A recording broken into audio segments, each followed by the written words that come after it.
Remember this meeting? Almost exactly 5 years ago, Donald Trump and Ukraine's Volodymyr Zelensky met for the first time during a UN General Assembly in New York. And so much has happened since then. And so much has happened even today. After months of suggesting Kyiv would have to give up land for peace, Trump came out saying that Ukraine can win back all of its territory.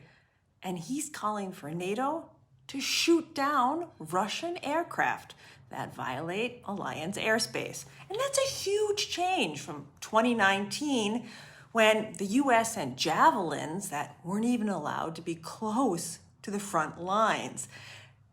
Those are self-guided shoulder missiles made to destroy tanks. And it's a huge change even from a few weeks ago when in Alaska, Trump rolled out the red carpet for Putin and the US was pushing Ukraine to consider ceasefire and land swaps, sending both Kyiv and Moscow the message that getting Russian troops out of Ukraine might not be the US objective.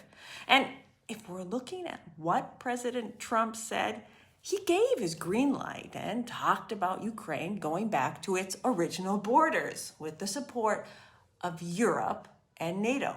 He didn't say if he meant the borders of 1991 or of 2014. And does this mean that restrictions on American-supplied long-range weapons like ATACMS missiles will be lifted and Ukraine can use them in Russia without Pentagon approval? There are a lot of questions here.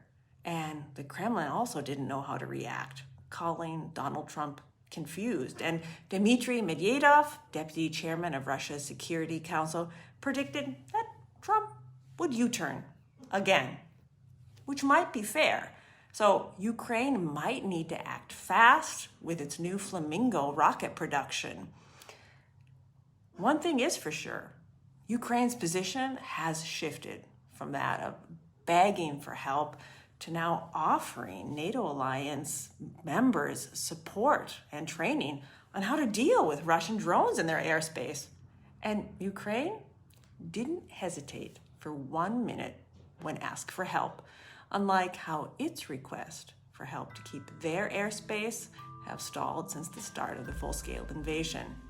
I'm Dr. K, and my focus is on security this week.